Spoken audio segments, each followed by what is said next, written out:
Morningo. Morning. How we doing? Good. How are you? Good. Welcome to Youngstown's Talk Channel. Joe and Kelin here. I'm pissed off today, so this is going to be a good one. I get to rant a little bit. Oh, okay. And I get to declare states of emergency as well. You get to take your soapbox and boom. Oh, yeah. All right. There it is. You get first strike. All right. Mine's just a minimal little, just a little PSA, just a little, I got to get this out. Yeah. Because I'm so sick of how often this happens to me. I think it goes without saying, this is not a brand new idea. We all need to get better at distracted driving, myself included. I cannot believe how often I am driving and the car coming at me, opposite lane, oncoming traffic, crosses left of center, right at me head on. Yep. Happened twice yesterday. Several months ago happened. My son and I were in the car. That scared the bejesus out of him. This is so often it ticks me off because every single time this happens, thank God they were far enough away to realize what they did, look up, correct it, and not slam into us. And then I get closer and I see them do this again on their effing phones. I feel like the next time a car crosses left of center and almost hits me head on because they were on a cell phone, I'm going to follow them and I'm going to beat the living tar out of them. Yeah. That's all I have to say. Okay. People don't have tar in them, by the way. That'll make it easier. You might get juices. I censored the word I wanted to use. Okay. What word did you want to use? Beat the living shit out of them. Okay. You might get that out, but that's not the most likely extraction. Definitely not be the most hygienic. Yeah. You do. Why would you want that? I don't know. I mean, if it teaches them a lesson. You think they'll be all embarrassed that they crap themselves because of your beating? I hope so. I hope so. I'd be like, think about that. Next time, your phone is more important than my life or my child's life or anyone else. Idiots. Okay. Stop doing it. Stop doing it. Put the phone down. Just put it down. Okay. The more you know. Dun, dun, dun, dun. Kelin says it, and she's willing to beat the snot out of you too. Yes. The snot and the crap and the tar. Fair warning. All coming out. So if you almost hit me because you're on your phone, I will beat whatever out of you I can get. Unintended consequence. What if someone's kind of constipated and nothing else is working? They're like, oh, Kelin said that if I just do this, she'll help me with my my little digestive problem. You do it, you'll get it. Okay. All right. You might get more than you're asking for. All right. Let's talk about... Which is funny. I've never punched a person in my life. Yeah. Talk a big game here. I would hurt myself. There's people over there, the person that you ran into, and they're sitting there staring at you. I wouldn't even know what to do. Chewing on their knife. And really, I'd give you a verbal beating. Or you would just leave. Or you would cry in the bathroom. Probably. Okay. Anywho. All right. Jimmy Kimmel. Let's talk about Jimmy Kimmel. Jimmy Kimmel. Yes. So, after a couple of back and forths with administration officials, the president himself saying that if these networks keep saying what they're saying, they're going to use the FCC to, buckle down on non-truths on these programs, right? Whether it be their news editorial, whether it be their comedy and late night packages. What are your thoughts on the government flexing its muscle to control speech? First of all, did the government flex its muscle in this case? So, yes and no. Okay. So I listened to the FCC director on media last night, and he was very clear that he was going to, and so basically the parent group that owns the CBS network and the distribution of the licensed material are looking to do a merger, right? Which requires FCC blessing in order for those mergers to happen. And if the FCC guy says you can either play nice or you can make this hard, is a veiled threat that if you don't do what we're asking you to do, that merger that you want. So the parenting company is like, what's more important to me? Kimmel, right? Or buying up these news stations and getting the blessing from the federal government. So the decision was made, right? And it was in the interest of the company that made that decision to get rid of Kimmel. So I have mixed feelings on this. Go ahead. I'll be honest. First gut reaction, wasn't hating it. And yes, I have a bias.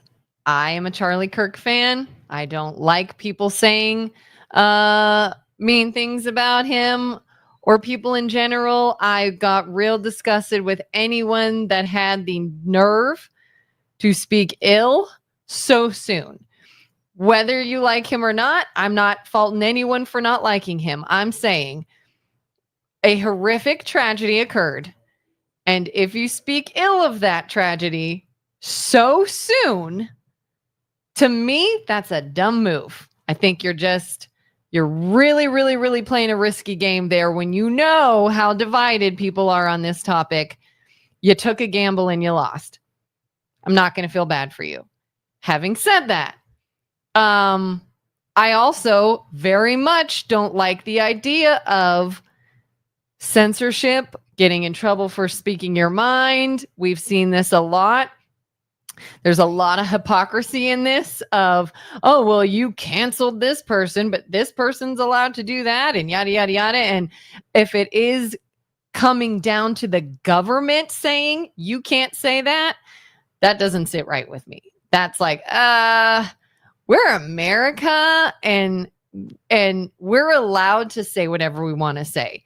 You know, the whole reason people got upset about the Charlie Kirk murder is he's allowed to say whatever he wants to say and not be killed. You can say whatever you want to say in America with reason, not talking about anything threatening and things like that, and not face serious legal consequences. However, there are consequences to things you do and say, especially on a public stage. You can't just say whatever you want, and if your boss doesn't like it, you're protected. That's not how it works. You can get fired for a lot of things if your boss doesn't like it. So it is sort of this weird line that we walk of consequences, what constitutes facing one. Like I said, if it were just simply the owners of the organization, the business people were like, I don't like that. I think we're in a very divided time right now. And I think you're perpetuating that. And I choose not to. You're gone. That's one thing. If it's the government saying we're going to silence you and anybody who talks that way, that's another. And I feel differently about those two situations. Okay. Well, you just said you can't have, right? You can't. Because you have two things. You have natural consequences, which we all just sit back and watch something that's supposed to happen. You have a speeder, he gets pulled over. You think that's a natural consequence, right? Mm-hmm. And you have artificial consequences, right? So a big customer comes to me and says, hey, that Kelin that works here, I really don't like her. And we'll only do business with you if you get rid of Kelin. Now, there's the consequences that it was artificial because now you're going to have a consequence. You did something.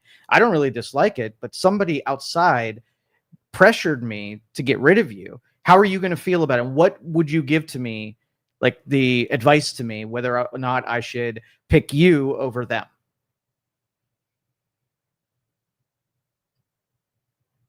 The natural consequence, if they don't like you, then they don't have to do business with you. They can say like, don't send Kelin, or we're not ever buying Kelin's whatever, crafty work you're putting together. That would be a natural consequence. But if they're like, I don't like and I have the power to control Joe's actions to get rid of Kelin, and I flex that power to get rid of you, nothing illegal happened. Right. A consequence happened. You did something they didn't like. They flexed their power. They forced me to get rid of you. And now that's still a consequence. Yeah. And somebody might argue that, well, Kelin shouldn't have said that thing to make them mad.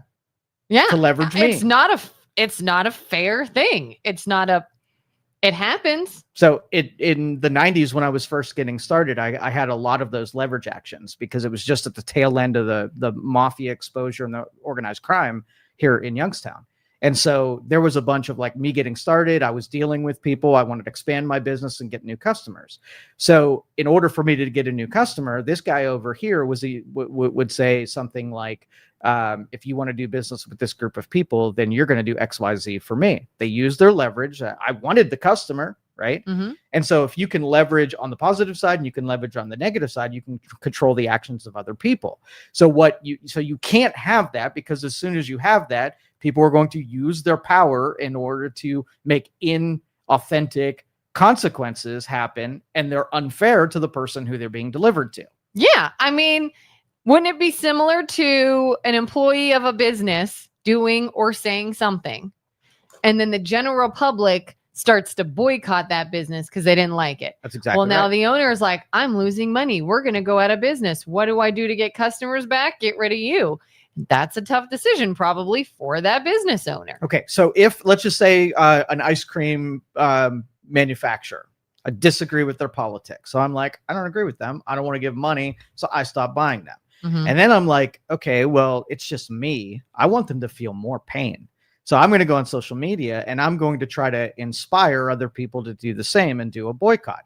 It's inauthentic because those people didn't have that idea, right? Mm-hmm. It only came because I then suggested to them that they should do the same thing. So if I didn't do anything, the natural consequence would be they would lose my business because they offended me, right? Mm-hmm. Now, if I take that a step further, that I'm not getting enough outrage still, then I start a deliberate strategy to cause enough pain on them that my vengeance is satisfied because I disagreed with those. And then you get this ramp up where they didn't feel enough pain. So I'm going to declare that we're in a civil war right now. Okay. And this is sort of like the symptoms and evidence of, this is sort of like guerrilla warfare. This isn't like, the North and the South lining up and, big groups of people taking aim at one another. Yeah. This is a bunch of individual Viet Cong style guerrilla, knowing that they're outmaneuvered, outnumbered, outgunned in every respect. And each of them individually has decided that since you can't fight the proper way or the way with honor, I'm going to try to injure you. I'm going to make, booby traps, and I'm going to ambush you and all that kind of stuff. So the strategy of terrorism, right, has infiltrated individuals, and they're using the same guerrilla warfare type tactics against people. And when they escalate it, the grander the kill count, the more people you can get fired, the more people you can get canceled. And if there's not enough outrage, I'll keep piling on. So this is okay. So if somebody took aim at you and they didn't like you, you would hope that your fellow man would not be a proxy to injure you willingly, right? Mm-hmm. But through the veil of politics and the tribalism that exists, we will very easily take another human being and dismiss the injury that we caused them needlessly for the sake of somebody else's vengeance. And that's Jimmy Kimmel in a nutshell right now. Not a great person, not even a very funny person, right? Mm-hmm. But he was ganged up on by the very strategies that Facebook ganged up on anybody who had, differing opinions. Jack Dorsey, taking the president of the United States off of social media and censoring them. This is like not a new today strategy. This has been going on for a while, and it's a ramp up to a civil war that is never going to come down to big, organized groups of warring people, but it's going to be millions of individuals that all they're going to do is take them, right? Take as much blood from them as they possibly can and encourage more people to take the same blood, even not knowing what it's about. How many people are defending, the assassin or Jimmy Kimmel, and they are mindlessly, they don't even know what they're defending. Oh yeah. We're so polarized that if you have a side, you have a side, and you'll defend that side regardless of what makes sense. I feel like if you are on a certain side, you're going to hear about what happened to Jimmy Kimmel, and you're going to be outraged, and you're going to defend him. And if you're on the opposite side, you're going to hear what happened, and you're going to be happy about it, and you're going to be like, good, he deserved it. Both are a bit hypocritical at times. It started, I think, with one side doing this, and now both sides are doing it, which is why now it's just bigger. It's not like it's a new idea or a new thing. I heard somebody say recently, they were talking about someone calling out the hypocrisy. Well, it's just cancel culture. And you guys said you didn't like cancel culture. Some people say, well, then you're getting a taste of your own medicine. Some people say it's not cancel culture, it's consequence culture. Because this person I saw said, back when this started, when the whole cancel culture thing started, people were getting canceled when others dug up their past. You would purposely dig up old videos, old quotes, old pictures, old instances, whatever from their past, bring it to light in order to get them in trouble now. Mm-hmm. Whereas today, you're being in trouble in real time. We're mad about this instance, what you just did, not something years ago. Do you think there's a difference there? There really isn't. I mean, and part of the debate, yes, that carries some weight. But my sort of like my opposition to it is that it's not natural. It's not a natural consequence. So like if I had a rally, right? And the people who are naturally on board were like 10, and I hired 90 people to show up, right? Mm-hmm. Those people wouldn't have shown up if I didn't give them money to show up. Their outrage came from my willingness to pay them. So it's not an authentic rally if only a small percentage of them even know why they're mad about something, right? Mm-hmm. And so like Jimmy Kimmel, if I stop watching Jimmy Kimmel, that is natural. Okay, so again, that's why I say the war has begun probably a decade ago with new ways of injuring individuals, and then through the mob mentality, trying to take as much power or as much injury from the power that you wield. That's been happening, Bud Light, Cracker Barrel, Sydney Sweeney. If you can get enough people outraged enough and encouraged by people that are in the positions, because here's the most insidious part of it, is the people who want to commit the crime of injuring another person, they don't want it to be on them, right? Mm-hmm. So the Iran doesn't want to be targeted with bombing Israel, so they find some person, right, that has nothing, get them to buy into whatever propaganda that they give them, create a person that's not them to carry the bomb, and then both sides are like, Iran's like, that's not me, that was that dude, and Israel's like, well, you told him to and you paid him to do it. It wasn't a bombing that he would have done without you bringing him and creating a proxy in it. So all of this outrage, like when you go through it, like the people who would really want to cancel Bud Light, how many of them were there that would have just stopped buying the brand? And then the brand was like, hey, our sales went down. And so we asked somebody who canceled the purchase there, why are you not buying it? Because you had that dude / girl on the TV, and they're like, hey, maybe we shouldn't do that anymore. Versus how it went down, we swelled a mob and had the mob gang tackle the thing we didn't like, right? And mm-hmm. how much it was authentic, how much it was interest, like how many of like it was Bud Light, so maybe Coors, right? They're like, our competition over here, let's fuel some of this outrage so that they get gang tackled. I got interest in doing that. And politicians, hey, they're on the other side of the deal. Let's really have how much of it is orchestrated through the people who wield the power that don't want to directly do it themselves, but capitalize on new outrage to have somebody gang tackle. That's what I'm saying. Like, how you can't even know the enemies because it's all terrorist tactics. Yeah. It's like we have been divided in two sides that just keep, hey, do this. Exactly. Hey, do this. Yeah, right. When really it's like, I don't watch Jimmy Kimmel simply because I don't stay up that late. That's a natural consequence for him not being funny and taking too much of his politics and putting it into his entertainment, right? Yeah. And you're allowed to do that. That is the expression that you have. Now, if it's orchestrated, where you joined a group that you wouldn't have joined otherwise, that is inauthentic. Mm-hmm. And we talk about social media being a cancer.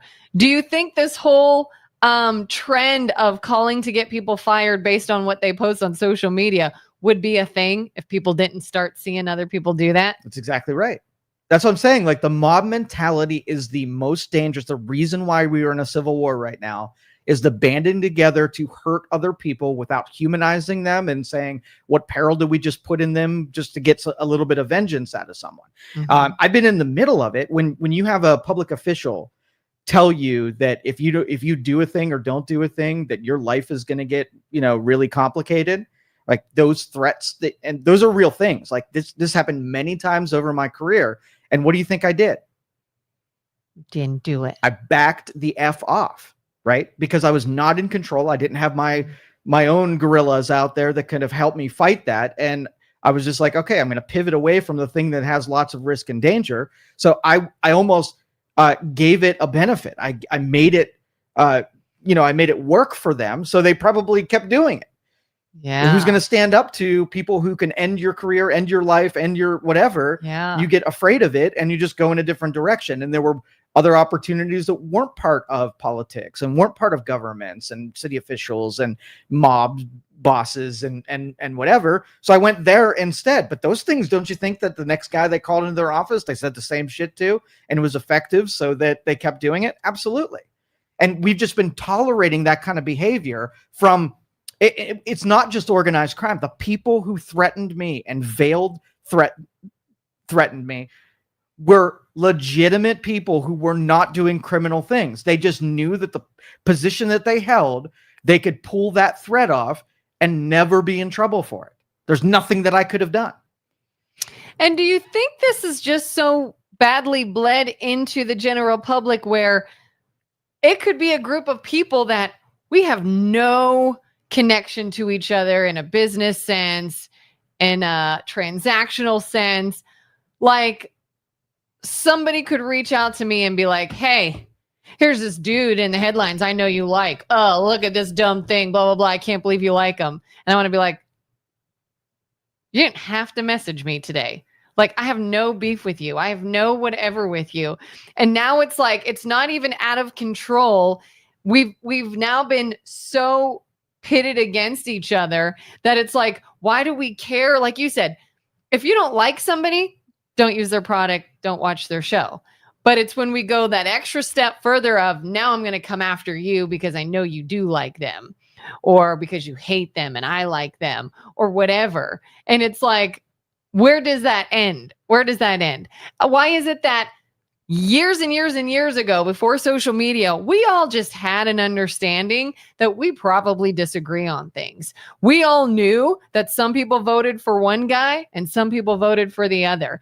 And that's why they used to say it's not polite to talk politics. And I'm not saying I agree with that. But for some reason, we were a lot better at getting along, knowing we have differences. And now we know we have differences and we use it to fight each other. Well, and that's why I say it's a civil war, because the people that used to be affected by this same stuff happening were very few. Now, when an individual who just went to work that day and were innocent gets a sniff of what really happens, you can't argue with me that this is a brand new thing that's happening today. The problem was that when it was happening to other people, everybody was like, that'll never happen to me, and they didn't care. But when it's aimed at you, you don't like that and you think it's an injustice. I'm more like of a principle person, right? Yeah. So if I've been telling you all along that this wrong thing that I haven't been a victim of is still wrong on its face, and I'm willing to fight against it even when it hasn't affected me for the other guy, right? Mm-hmm. That is authentic. But if all of a sudden you get mad about something only because the selfish reasons, because now you're affected by it, that's where I'm like, come on, this is being hypocritical. Why all of a sudden you're upset? So when a shooting happens or violence happens, why is the public so interested on what team they were on, who they voted for, they and feel who they vindicated? They feel like they were right. Okay, if it was the other side. That's fine, right? Yeah. But why? Are you have interest in knowing that we want to profile certain people that leads up to violence so we can quell the violence, or does that information just give you confirmation on your side that the other side's bad and your side is good? So look, it's on their side. Oh yeah. You cannot convince me that there is not a large group of our population that is dying to get the Epstein files just because they want certain people to be on documents. Okay. So let's pause right there. And let's use the Kimmel example. You ever watch the newscasts where there's something reported and every single newscaster used the same verbiage in the same way? Yeah. Okay. Yeah. So if you were an investigator and all you did was collect information and you had to put a hypothesis, how would you think that actually happens? That all of those reporters came up with the same language in the exact same way, and that's how they presented the story? I'd say clearly they're pushing this narrative out. Okay. And they are told to single do this. word orchestration. Those Yes. words came from somewhere, and they were just a megaphone that repeated the words that were given to them. Okay. Yes. So if there is orchestration above Jimmy Kimmel, so what did the George Soros is the first name that comes to mind. Somebody who has the wealth. They fund all of these activists. They're the ones who are paying the outrage mobs. They're the ones that have control of media distribution, right? Mm-hmm. And they wanted it to be a MAGA conservative that took out Charlie Kirk. First and foremost, so they can vilify MAGA, but also there's this theme of transgender wacky liberals that are using violence. So they didn't want this one, and they really wanted this one. So if the orchestrators said, all right, so the investigation has happened, and it looks like it's a liberal who went off the deep end in a certain direction, and that's not really good. But you know what we're going to do? We're going to gaslight the public, and we're going to keep the narrative, even in spite of everything. When you get to that moment, you are now orchestrating that all of your people that you have control of are lying, and they're going to continue to lie. So let's just say the orchestrator above Jimmy Kimmel was told, listen, you're political. We know what you want here.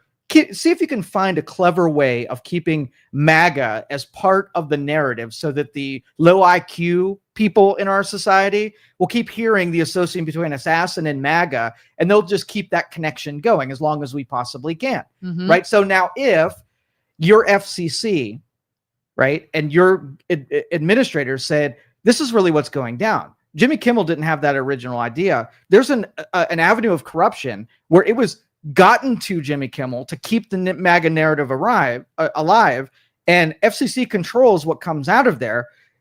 Should the government, now as it has an obligation, to shut down an orchestration of propaganda and lies, if that's the case? My first question when I read the headline, Jimmy Kimmel pulled indefinitely for something he said on air, and I watched it, my gut reaction was, does he not turn in his monologue before he goes on air? It? Yes. Like, does he not approve everything he's going to say? The way I understand it is that late night have a room of writers, right? The writers write the jokes, and they line it up with his personality, and then he gets final sign off on whatever it is that they wrote.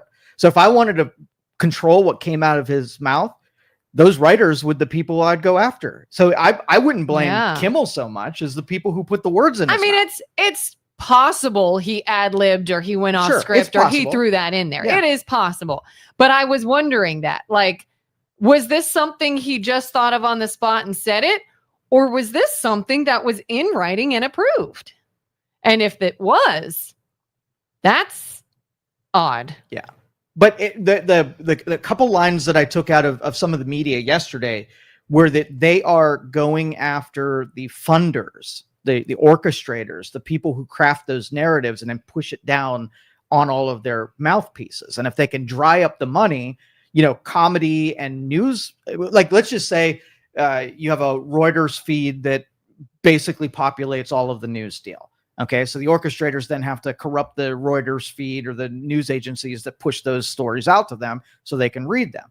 Well, what if I said every news station can't use national feeds for things? You have to write your own stuff. Then you separate it and you make it so that you can corrupt a couple of those news agencies, but you won't have 100 newscasters reading the exact same propaganda that came out of wherever their feeds come out. It would be harder for me to corrupt it because you decentralize it. Yeah. And I've seen when I record for my other radio show, there's a certain site that I use to get some information, and it could be celebrity news, music news, and there's a lot of like major headline world news in there.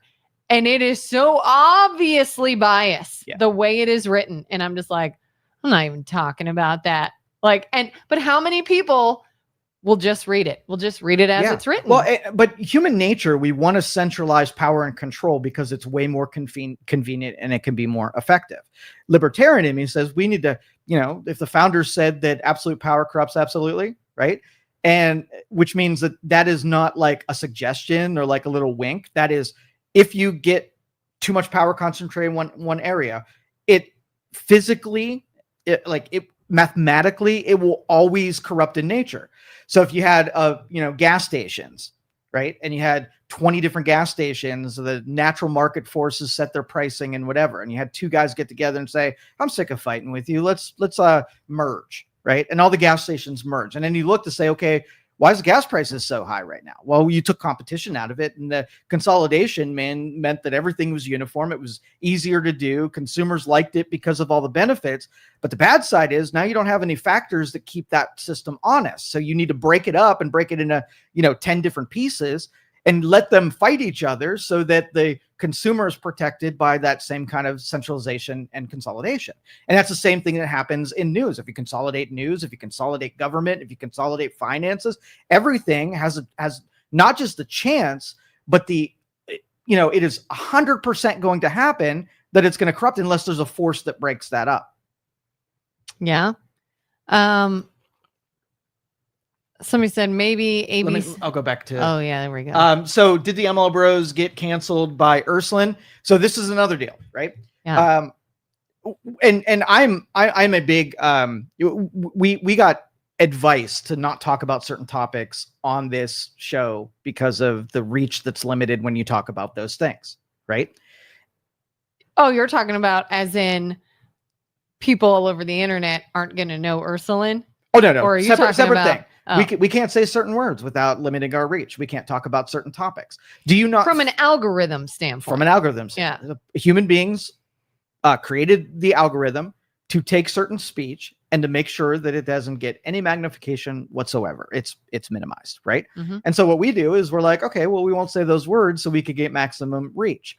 So the very mathematical censorship that is actually happening. I said a couple of months ago, F it, I don't care. I'm going to talk about what I talk. I am not going to be put in the threat of not having anybody hear me because I want to talk about certain things. It's important, the stuff that we talk about here. Yeah. And just because someone doesn't like it or decides that it's not acceptable on social media is not going to make me talk about different things. We're going to talk about kicking puppies when we have a civil war sitting in front of us. Yeah. F you, Facebook. Because that's kind of why we sort of cooled it on talking about health and wellness, because it doesn't go anywhere in the algorithm of the internet. Limited. And that is censorship by technological factors that are bigger than us.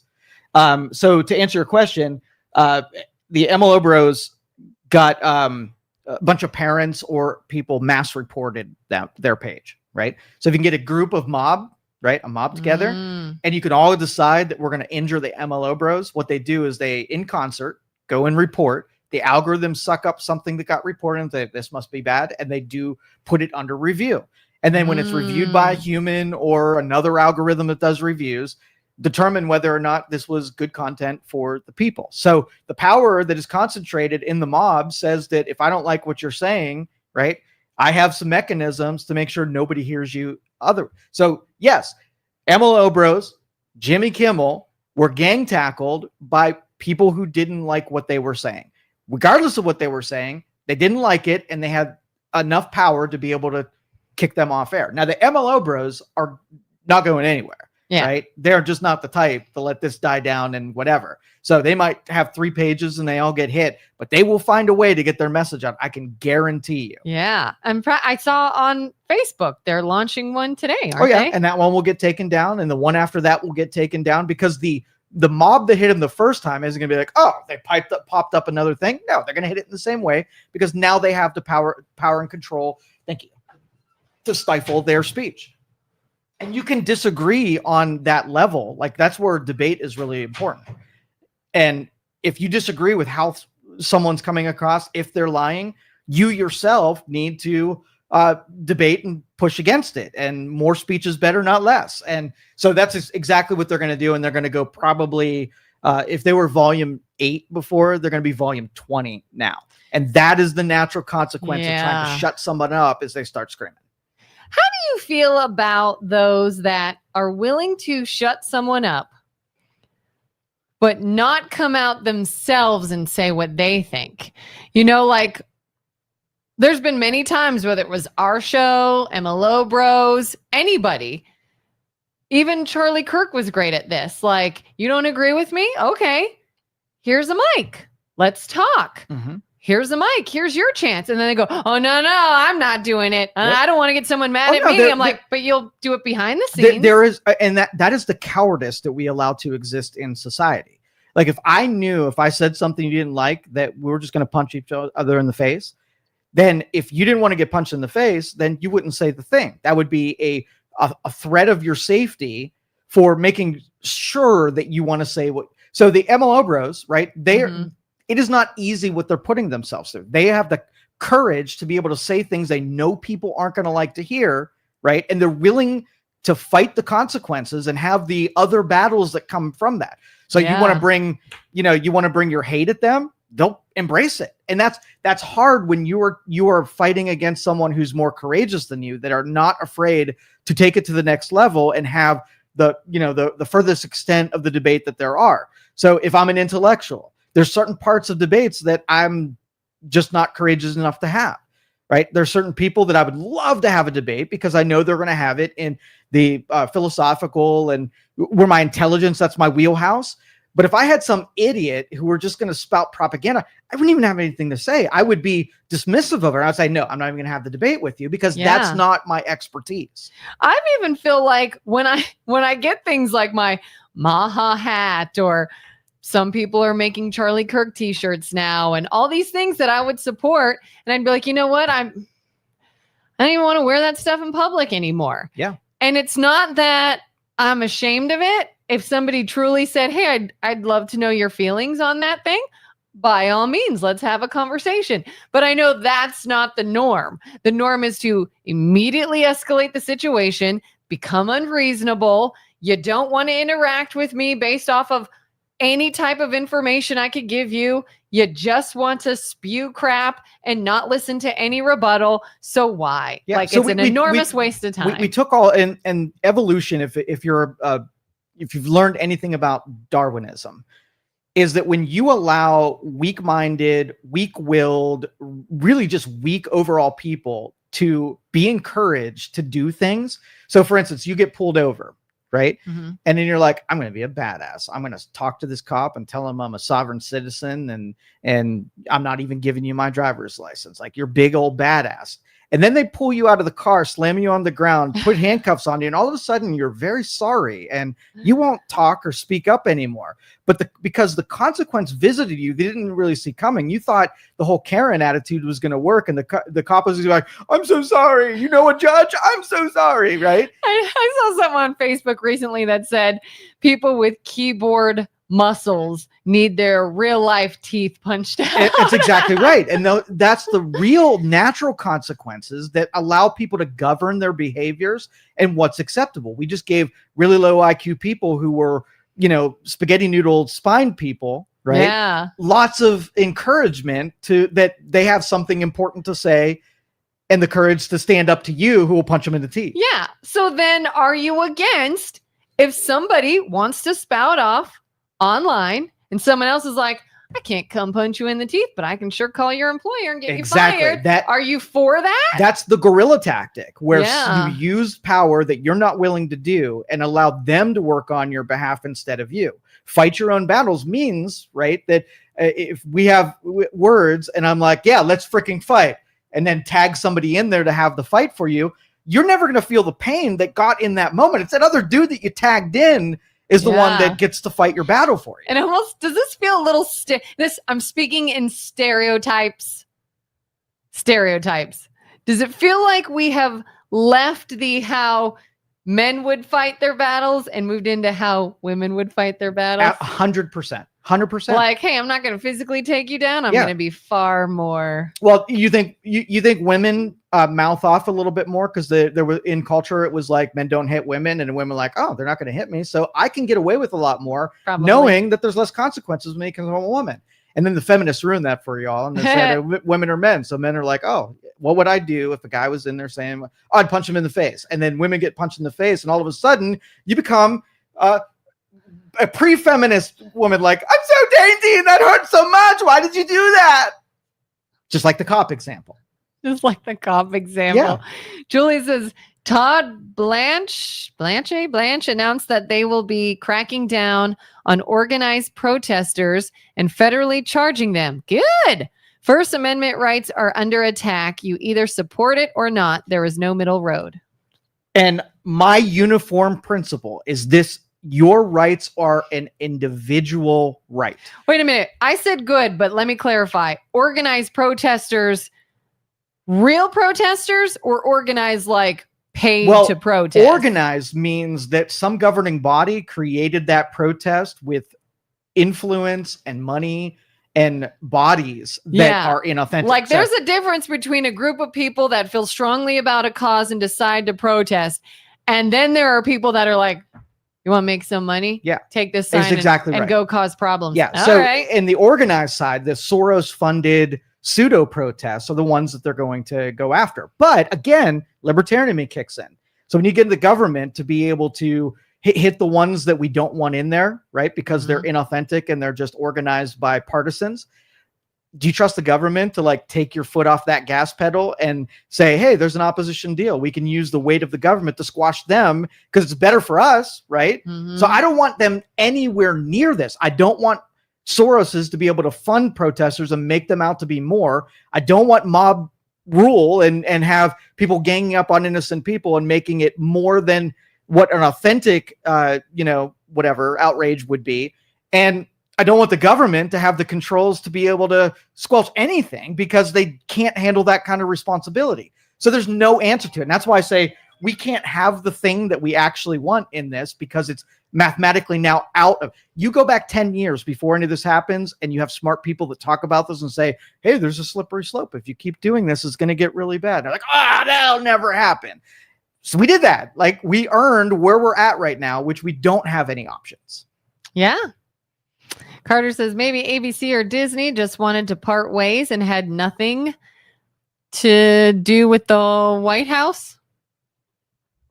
I find that very difficult to believe. Do I think that some of these, because it's become so partisan and they've alienated a lot of their audiences and they're losing money to be able to pay these people to go on TV, I have a feeling that their model would have run out of money anyway. And so if it were me, I would have waited for Kimmel to fizzle on his own without the leveraging of the FCC. Now, I would have used the FCC to pursue legitimate liars and untruths being told on purpose. But I would have to make my case that said the money came from this person, then they told this writer to put it in, and the writer told him to put it in, prosecute the people who used a media outlet for propaganda. If it was free speech where he came up with an idea and he said something mean and nobody wanted to hear it, but it didn't get orchestrated like the Soros outrage mobs, then that's just freedom of speech and should be permitted. How do you feel about freedom of speech in an environment that you are using a company's platform and operating under their name and representing them? Yeah, you are an extension of the company that you work for. So if the company decided that you weren't representing them well and they get rid of you, I guess it's not freedom of speech. Yeah. Jimmy Kimmel could wake up right now, go on X and say exactly what he would say on the late night show right now. His freedom of speech was not changed. If you put it that we just talked about something that will get far less viewers than Jimmy Kimmel. We're expressing ourselves, right? We're not given a late show to be able to do this. So he and I are on the same level at this point. Yeah. There was somebody that was fired from our area. You may know who I'm talking about a year ago now, maybe. She went online and said something, ticked off a lot of people, and she lost her job. Yep. And people cried, what happened to freedom of speech? And I was like, did this using the company's logo as her social media picture, talked about where she worked, and said something controversial. Yeah. Again, if it was orchestrated by somebody out there that the company didn't come in that day, see what she said and said, I don't want that person working here, that would be authentic consequences. But if someone from the outside said, hey, we're an advertiser and the company didn't dislike it, but hey, we're not going to advertise with you anymore, you need to get rid of her, that would be an inauthentic, leverage from the outside decision where the company wanted the advertising dollar more than that person represented in the seat. Now we've gotten to the shaky ground part where someone levered the position of power to get something they wanted to happen. What if, because I heard this was possibly a thing, the person who said this had already been warned. Stop posting things like that. It's causing problems. Stop doing it. Didn't lose the job, was just warned. And then they did it again. Yeah. And now they lost the job. That sounds like a very internal deal. It has all the hallmarks of somebody just, thinking that their public expression is more important than the seat that they hold. And they took a risk. They took a gamble. And some get away with it. Some don't. All right. Are you good with Brian Kilmeade saying homeless people should be euthanized if they don't conform? Do you think if a Dem said that, they would be gone? I listened to that back and forth exchange, and those comments were extremely insensitive, and it was overgeneralizing that all mental health, homeless people need to be euthanized. That's not a great thing to say. And so I wouldn't be surprised if the same kind of public outrage happened to him, and then his employer has to decide whether or not the people. I don't think a lot of the people who are watching that newscast, right, are going to become, become non-viewers now because of what he said. So I think the pressures are way less. Yeah. I still think no matter who says what, unfortunately, we are still on our own teams, and you're going to justify or you're going to crucify based on where you fall. And it doesn't matter what happened. It doesn't matter if it was right or wrong. It doesn't matter if it was in response to something or not.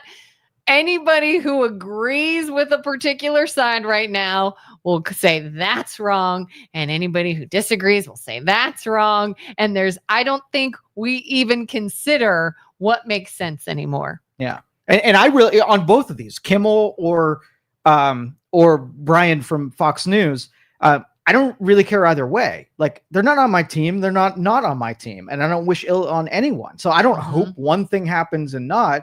I'm an observer who's going to watch it either happen or not. I'm going to be able to tell you how it was engineered to either happen or not happen. Again, when Kelin and I are on purpose not joining a group, is because the groups are completely limiting. Half the shit that I say, one team is going to hate me no matter what it is that I say. So you can't win. So I either have to indoctrinate myself so that my ideas and what comes out of my mouth is in line with what my group approves of, and F that. I'm not, this isn't a board. And there is no, like you said, you can't win. It doesn't matter what you say. You go and be like, what a nice sunny day. I'm like, do you not see those clouds? You think this is a sunny day? What, do you got something against cloudy days? Oh, I guess you're too good for cloud. And it's like, holy crap. All I said was, it's literally that no matter what you say. And we've talked to Julie and said, Julie, why don't you come on here and sort of be the devil's advocate with some different topics? And she's like, no, I don't want to get tore apart on the internet, because she will be. Yeah. Everybody will be. It doesn't matter what the show is, what you say, what the subject matter is. Unfortunately, that's what we do to people. Yeah. So I can be supportive of both, where you do whatever you want, right? And you express yourself, however, let the people who like whatever you're saying gravitate towards you. Let the people who hate it not gravitate towards you. So you get viewers that like watching you and not get viewers. It's the inauthentic orchestration where I don't want Carters or Julies or anything other watching this. They don't like it. So they want to organize an army to come after you for it, depending on if it's your side or not. And if it's a real principle, you'll be able to decide whether or not you think what Jimmy Kimmel, right, said, and whether or not his life needs to be uprooted and changed because of what he said. Individual, just as an individual. Yeah. Anybody that uses assassination joke on a supposed comedy show is a disgrace and shows how brain dead he is. And I wish there was standards. I really wish that we all agreed that there were some things that we say, but the things that we say have real consequence. But you can watch any show and watch people say things that are kind of like in really bad taste. I mean, do you want to go to a comedy show and have the comedian that's on stage be regulated as the things that are not allowed to be said? Remember when the Kramer guy got Oh, mad yeah. and he hurled some racist insults out into the crowd. Yeah. Right. Yeah. Is that something that should be protected? Because if my rules were in play, he says the thing, and the people who didn't like the fact that he said the thing don't show up at his shows. And the thing, people who don't care about it still come to his shows, and the natural consequence is either he's still in business or not, versus we deciding that those words can't be said. And there's some off limit topics that we don't say. So what should be allowed, or what should be disallowed? What should you not be able to talk about?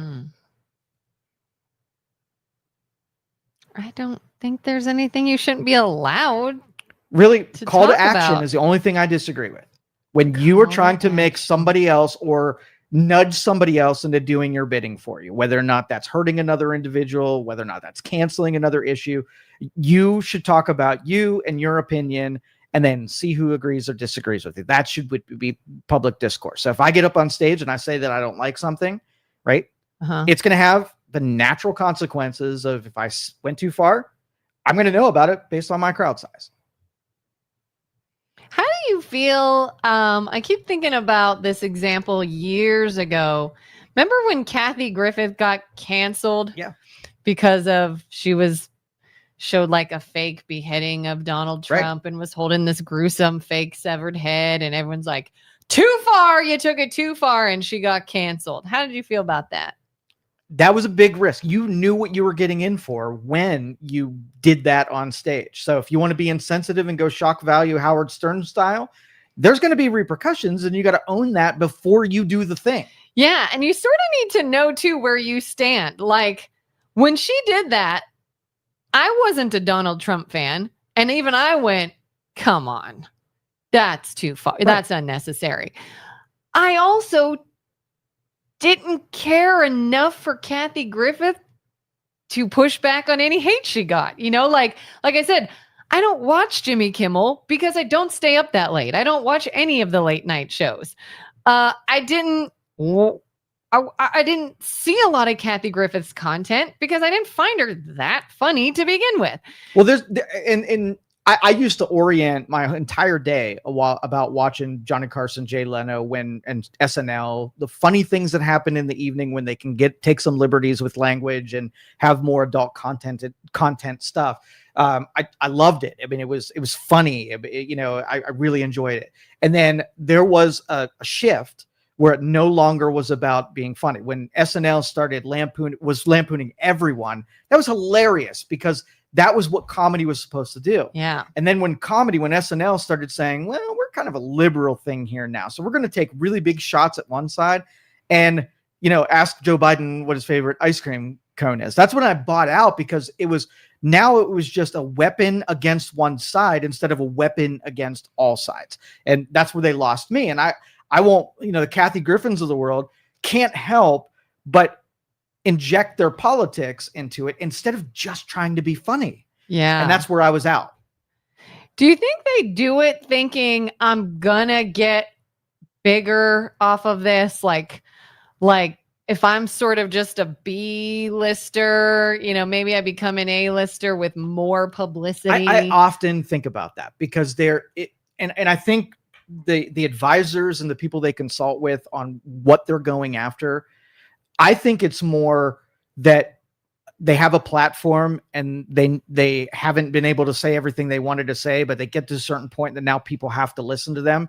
And so they psychologically rape people. And then now that you're paying attention to them, they just vomit everything they've wanted to say once they get to a certain level, versus taking a group and saying, hey, you know what? We sell cheeseburgers and we're really missing this group over here. And I want to appeal to them so they buy my cheeseburgers, and say, this will add 20% of my viewership if I say something about, cat ladies who love to knit or something like that. Yeah. And the consultant would say, as long as it doesn't alienate your core group, that's good that you appeal to a new group to bring them into your demographic. But this is the other side of it. That's why I don't believe that that's what the case here is, because if you were like, you got an 80-20 issue, right? And 80% of the people are on this side and 20% are on this side. And somebody said, hey, I'm going to go after this 20% group. And I said, well, that's a very unpopular deal. You might lose 40% of your 80% in pursuit of the 10% of the 20%.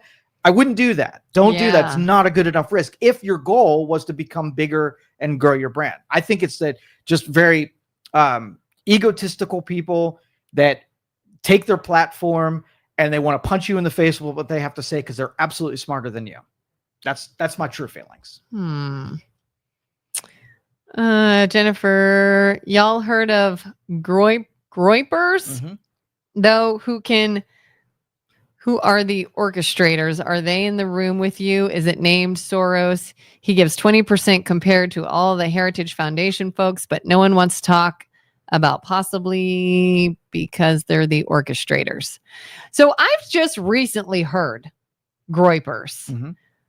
What is this exactly? So Nick Fuentes, he is I don't want to use any of the charged language. So I don't want to use things like far right or fringe right because people lost their meaning, right? Yeah. But this guy has some ideals that are kind of out there, right?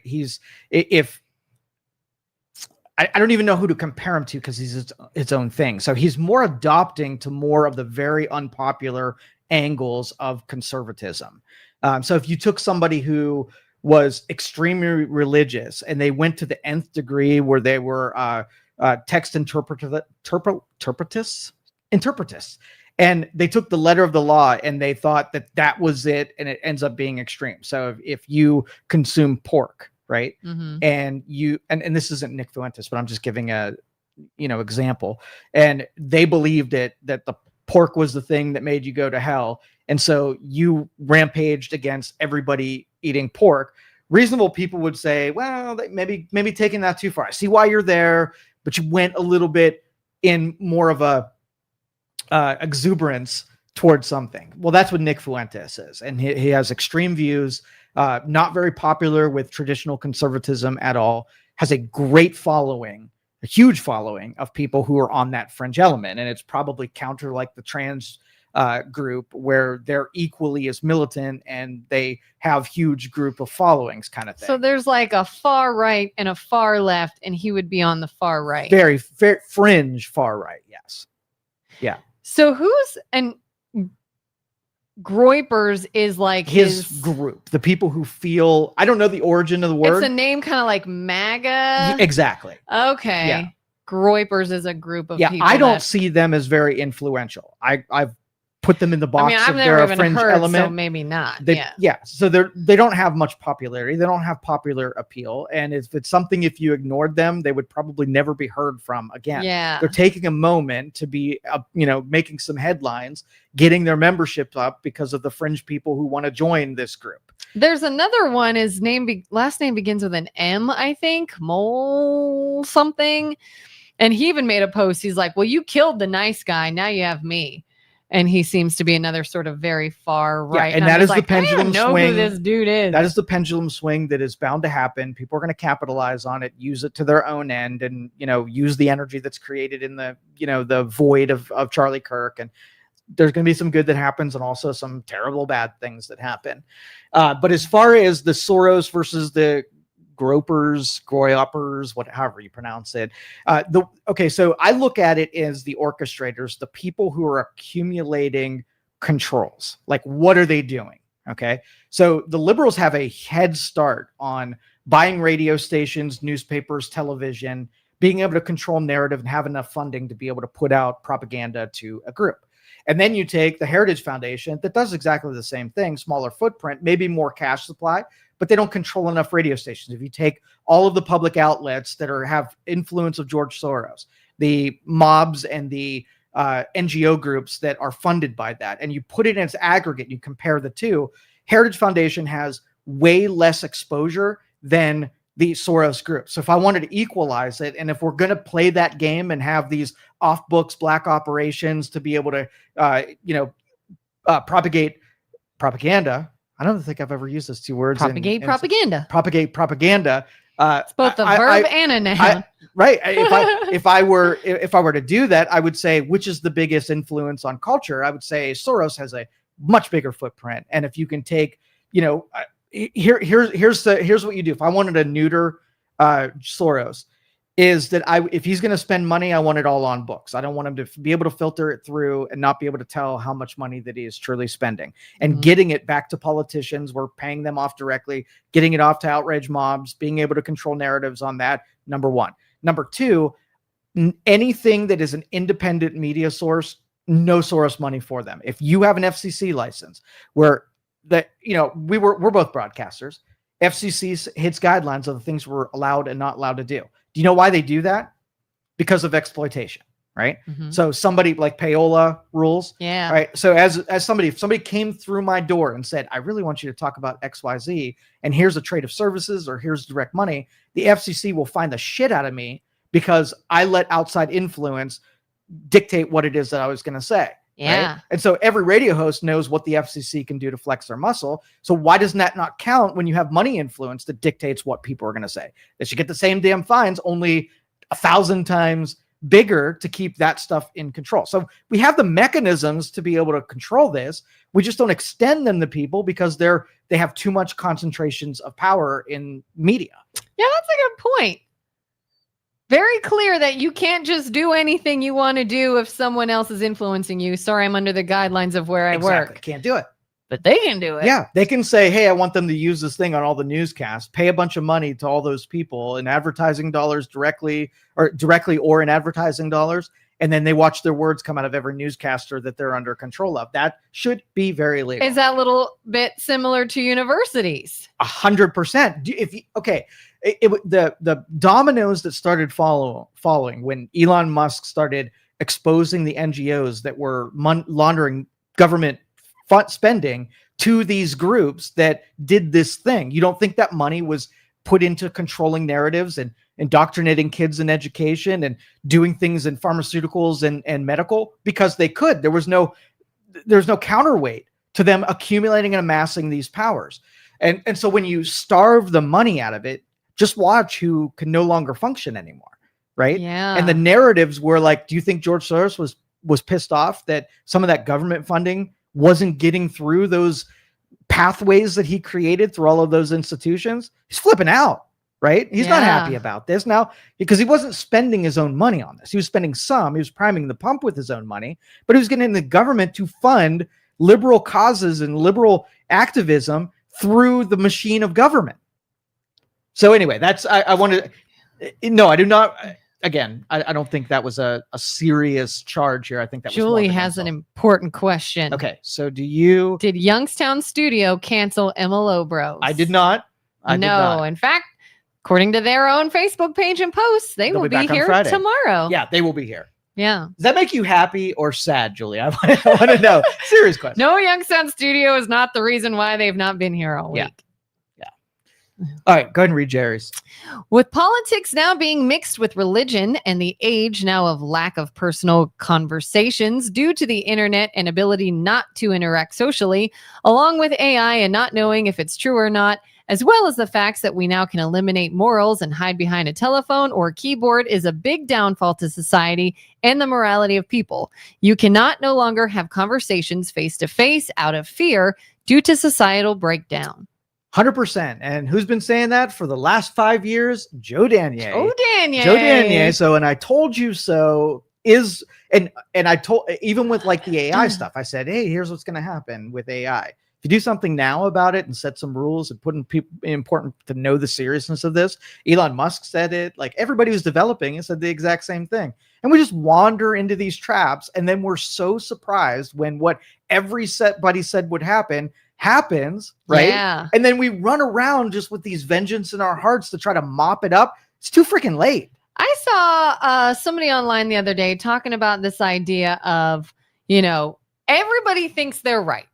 I'm right, though. I'm really right. You typically are right. I am really right. But when we talk about the polarized, the two side issues, everybody thinks they're right. I've got the right idea. I'm in the right mindset. I know what I'm talking about. The other side doesn't. And he's like, so what do you do when both sides truly believe they're right? And maybe to some extent they have points. He's like, that's when we have to now agree that the answer as to who is truly right, who is really the more correct side, must be measured. Let's measure it. Here's what you said we should do. How did that work out? Here's what you said we should do. How did that work out? If you follow the ideas and the teachings and the narratives of a certain side, and life is good, but you life can't. Is not. Okay, so but you can't have that again. These are the things that it's impossible. We already broke, but you could have it if you just listen to me. Remember, Right Joe here is going to tell you. So let's bring it down to your own neighborhood, right? Yeah. Okay. And so you have a dispute with a neighbor about somebody, and you vehemently disagree, and you think you're in the right, and your neighbor thinks they're in the right. So you have an impasse. Now you're going to have hostility, and because you couldn't come to some kind of concession on who was more right or whatever, what's required? All right. You have to have an unbiased moderator to be able to hear all of the evidence, measure what each one's saying, and arrive with a judgment that is just. And if you are delivered that justice, and you can look at it and say, yeah, I was just mad and I didn't see through it, and that makes sense to me and whatever. But the minute that you put it in the hands of the moderator, and the moderator is not just, right? Mm-hmm. And then you get served a consequence, or at least an injustice that you don't agree with, now where are you at? So now it's worse, because not only was your neighbor against you and you could handle that on your own, but now a system is against you, right? And you have no trust for the system. So now we don't have an agreement with our neighbor. We don't have trust in where the government is, because we did not deliver measurable justice to you. So what do you have now? Now you have isolation, where you can't trust your neighbor. You can't trust the government. All you can trust is you. Everybody becomes the enemy that's outside of your yard. That's where we're at right now. You'll never leave that mindset, because now you say the system is always against me. And when faced with a situation that the system was just and not against you, you automatically assume they are. Okay, and so now what does the government then have to do to bring you back in that says, trust us again? This time we'll get it right. We'll deliver you what you're asking for. You have to have truth, honesty, right? Consistency. You have to have a freaking standard that is uniform across all people. Injustice is delivered by having consistency. You would have to show me that you face the same consequences and have to live up to the same guidelines. For example, if I am expected to be a good person and live a morally sound life and not do bad, wrong, illegal things, I can't have a get out of jail free fund. I can't have a fund of money that I say, oh, I did this thing, I'll just pay you off with it. But the government can. Mm-hmm. So get rid of that, and I'll trust you a little more. If I can be given the boot for saying something or doing something at my job, why can't we give you the boot when you said something or did something during your job? But we can't. So don't trust you again. It's like when the government starts facing the same amount of consequences and have to follow the same guidelines, then maybe there's a chance of having more trust. So in software, we have this, we have different types of companies. We have open source companies, right? Do you know what the value of open source? I'm sure you've heard the term, but do you know what that is? Mm-mm. All right. So you can look through the code and find out what a program is doing. All right. So if you think, hey, this program I'm using on my phone is stealing passwords. And then I say, well, it's open source. Look through the code and show me where we're stealing passwords. And then anybody can look at the original code, see that it's been altered, and you're like, oh, okay. I guess you're not stealing passwords. I thought maybe you were. Weird stuff happened. Maybe I accused you, but now I see open sources, whatever. So I used to work at a racetrack. Okay. And you've done everything. I know. And wrote a program. And really what would happen was the drivers would finish their heat races. And maybe the top 5 finishers in the heat races would go into the feature, and we would do a pill draw, a random number where there was a bottle and you pulled a pill out of it and it had a number on it. And that's where you started the feature, right? Okay. Terribly inefficient. Couldn't get drivers to show up to do a pill drawing. It was always extended the night by like 45 minutes because they just couldn't wrangle the drivers to do their pill draw, and it would delay things. So they were like, let's just do this automated. I will have a random number generator create the pill draws. At the end of the feature, I'll hit the button. It'll tell me what the numbers are, right? And that'll be the drawing.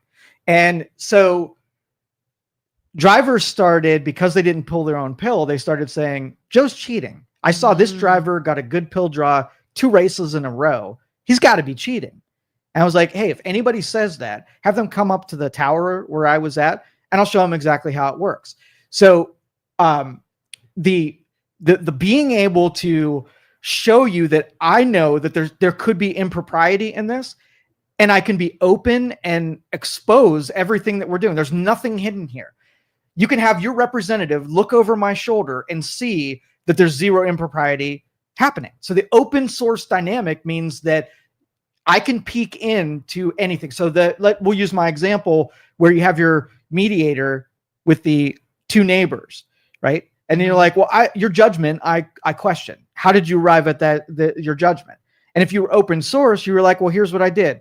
I gathered all the details. I put it through this formulation. This person had a bigger point value than this person, and I gave you the results. Now you know how you were being judged. You know where you were wrong, where you were right. I took a measurement, and you're more wrong than right, and you're more right than you're wrong, and I came up with a judgment. And you're like, oh, okay, I see how that is. Yeah, transparency. If you have institutions that are not transparent, you don't know how they're, then you have to say, okay, well, you came down on his side because your sister-in-law is friends with him, and they give this to your kids' little league, and that's why you came down. And then we have accusations where there's no transparency. So you can, maybe that's true. Maybe it is. But if I give you the formulation, nowhere in my formulation that rendered a result was my sister-in-law's name or the judgment of who they gave to was in there. So you can clearly see that bias did not infiltrate into the system. Do you think when Musk was working that we had more transparency than we do when he's not? Oh, yeah. And I wish that would felt like it. That would, and it made, there's a problem though, because those seals can't be broken now, right? The cure might be more dangerous than the cancer. Okay. So they did a study. Joe Rogan was talking about this the other day about I believe it was the 80s, Reagan did a polling of some scientists, right? And they took what consequences of saying we have alien spacecraft. Okay, what I want you to do is saying, if we tell the public exactly what we have, list all the pros and cons of that. And they asked a bunch of people in different disciplines what would happen socially, and whether or not it made people in their faith and religion hurt that, maybe the economies, maybe the public in general, maybe civilization would buckle and people wouldn't go to work anymore. And took all these things and say, okay, if the number is more bad than good, then we won't release it. If the number is more good than bad, then we will release it.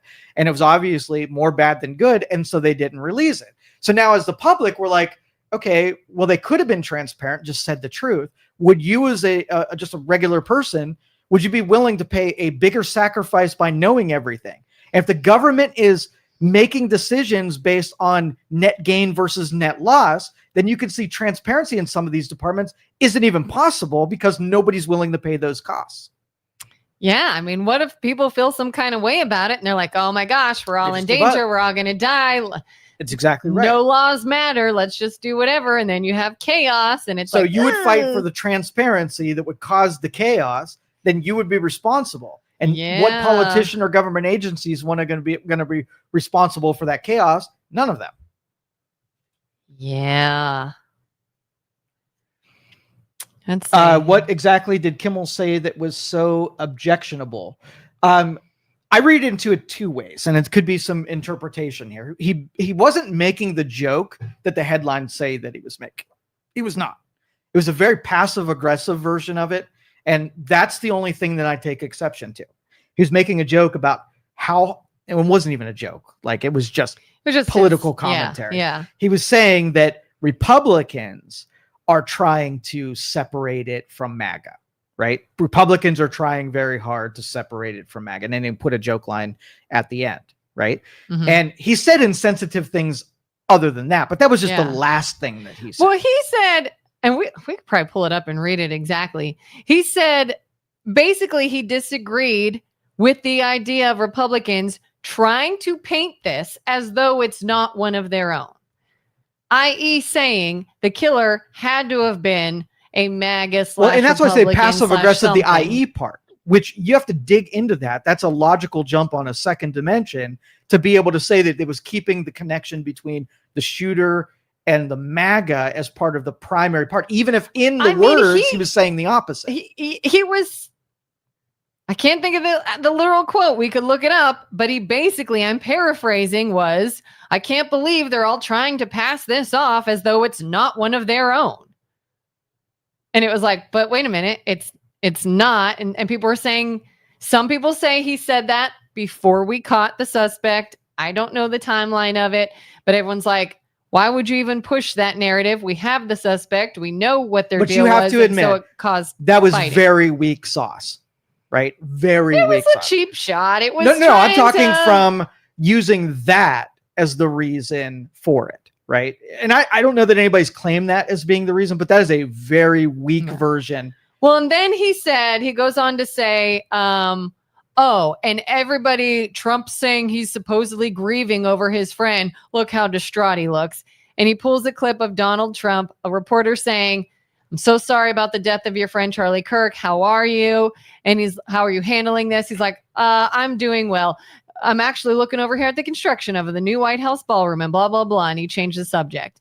And Kimmel's like, oh, you look really grieved. You're real upset. Yeah. And he's like, that's like a 4-year-old. But again, and people got mad at that. It's insensitive, but it is not a reason the FCC would gun at you. If somebody asked you on the radio and you had a response like his, there is nothing inflammatory. Might be insensitive, might be off color, but there's nothing that you're going to get a fine levied at you. So if you're going to pressure someone to take them off the air, it feels a lot like what Julie's word would say, that you're taking someone who disagrees with you, says mean things about you, and they become number one target from you.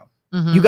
You have a way stronger sauce than that if you're going to come after somebody who's your opposition, if you don't want people to be able to say that. Yeah. So early on in it, I'll wait for much, much more. I very rarely take the day after or the couple days after. I don't think we know enough to have an opinion at this point, but that's my gut reaction, and I'm willing to wait a couple days to see what comes of it. Julie says, correction, I never said I'm afraid of being torn apart. I could not care less. I am afraid of public speaking, and I fear not being able to express myself efficiently. Yeah, not everybody was built to make their opinions be heard in front of a group of people. It's just, I mean, people are wired differently. One-on-ones, I bet you Julie can sit down with me around a campfire. We can drink some bourbon, and her and I smoke a cigar together, and she'd be able to talk to me about it because she's heard me and I've heard her. We have comfort in knowing that I'm going to be fair and reasonable, and she's going to be fair and reasonable. One-on-one dialogue. Some people are built as that is their wheelhouse. Yeah. Some people, it is a very terrifying thing to stick a microphone in front of you. Yeah. Especially if you're saying things that you know somebody's going to disagree. Yeah. People do not like confrontation. Like even here, like not all the time. I don't care all the time, but sometimes I do feel pressured to very carefully choose my words because of that mindset of it's gonna be torn apart. And it's almost like, how can I word this to get as least amount of reaction as possible? But then, it doesn't matter how you word it. They're going to just assume they know what you meant by that. Or and I don't even minimize even people who can't articulate how they feel. If they do the best they can to get their ideas, I'm not going to judge them. Like, the Democrats are really big on sort of like removing your merits so that they dissuade people from listening to you, like calling you stupid or saying like the big one was he didn't even go to college, right? It's the big one. So taking your merits away so that other people, it diminishes your deal. Like he's stupid. You know how many times I've been called stupid? Like that is the number one go-to. People call Elon Musk stupid. Yes, right. And so that would, in most people, that would be enough to stop them from speaking. If let's just say you're not real confident in your beliefs and you're not confident that you speak well enough to do it publicly, and you're not confident that you have the supporters that will defend you if whatever, going in public and then getting inundated with hate from people, that could crush your soul. Yeah. And why would my opinion, right, is not worth having everything I care about crushed? So that might keep other people from even speaking their mind. Another difficult thing I think about sometimes is there have been instances where, because we are in this sort of live conversation, we don't prepare what we're going to talk about. We don't practice this. This is literally, we walk in, we hit play, and ideas flow, and you say it as it comes to you. You have to keep the conversation going. There's not often times where it's like, let's present a question and you go, let me stew on that for a bit and really think about it and I'll get back to you. No, keep it going. So there have been times where I may say something or feel some kind of way. We end the show, I leave, I go, I think about it more and go, you know what? I don't think that, or I wish I would have said this. I feel actually a little differently now than I did. But guess what? It's on the internet. It's on the internet forever. And you have to know that what you just immediately said is now in the ether for everyone to read multiple times out there, when maybe an hour or a day or two later you went, I wish I would have thought longer on that. I think I feel differently now. That's a risk too. It's the cost of doing what we do. You got to know that dumb shit's going to, like, the Brian thing where he's pissed off about this girl got stabbed on the subway and he was like, I don't want that to happen anymore. Could you ever see something like, well, we should just kill all the homeless bad mental state homeless people, right? Do you think he really meant that, where he's a guy that is, on a crusade to kill mentally unstable homeless people? Or do you think he got caught up in a moment and said something really dumb that he had to apologize for? Yeah, most likely. Okay. It's not in my personality to be callous like that. I'm a human being first kind of person. So I know that if you could never get me to say, just go start killing people, because I value life so much. It would never come out of my mouth. But I have said some things like doing violence to someone, even, through an example, like punching someone in the face that I disagreed with. Now, do you think I really mean punching someone in the face, or metaphorically punching them in the face? I mean, at the beginning of this show, I said, if someone almost runs into me one more time because they're on their phone, I'm going to go and physically assault them, knowing darn well I'm not ever going to go and physically assault So if you someone. spend the mornings with us and you get to know us and you know how we speak and how we use some kind of, and I'm not even going to say enraging language, but just part of our personality, how we refer to things, you get to know us, whether or not we're serious about, doing a violent crime against somebody else versus saying we're amplifying something for dramatic effect kind of thing. And we've sort of talked about this idea with Trump in the past, and some people don't want to hear it. I used to feel more negative feelings towards Donald Trump and the way he carries himself than I do now. Because as I watched more and listened more and saw him in different situations and examples, I went, I think a lot of that's for show. I think a lot of that is that sort of knee-jerk reaction, dark humor / sarcasm / facetious nature. I don't even know.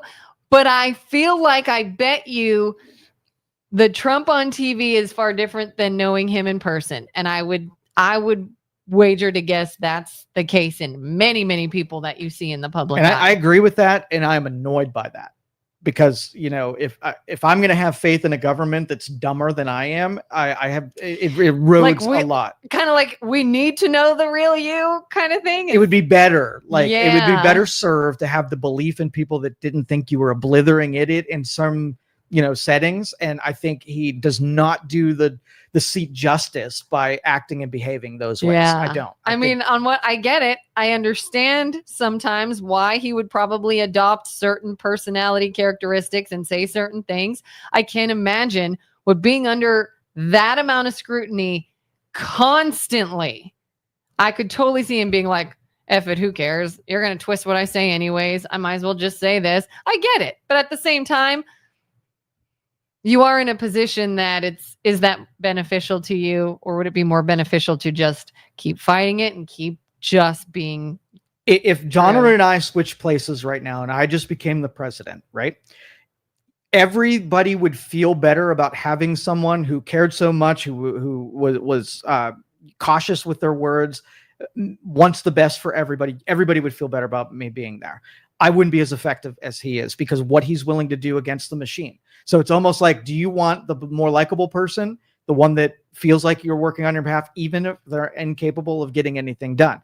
I blame the machine more than I blame Donald Trump. He just happens to be the only person that could punch this machine in its face. I wouldn't be capable or willing to do that in that same spot. And I think we saw that in this last election where two sides were trying to paint it almost against like personalities. Like, we're voting for personalities here. Do you want the arrogant jerk or do you want the nice person that smiles all the time? And hopefully people go, look, I got to look deeper than that. You could be nice and smile all the time, but be ineffective. Right. And so when I say that sounds dumber when I'm referring to the president, okay, it's not disparaging. It's an observation in certain settings. Like if the talk and the way that he conducts himself in serious moments, right? There is a right and wrong. If you walk into surgery, right? Mm-hmm. There are going to be some things that either allows you to be confident in the surgeon and not. That things could come out of their mouth that say are really dumb in the moment, right? And there's some really smart things that they could say in the moment that would give you confidence. I don't know that there's a line of delineation for Trump that says what he really needs to say. So if somebody says a reporter hits him with a question that's in bad faith, right? If you want the president to be a professional, what would a PR person say in that moment?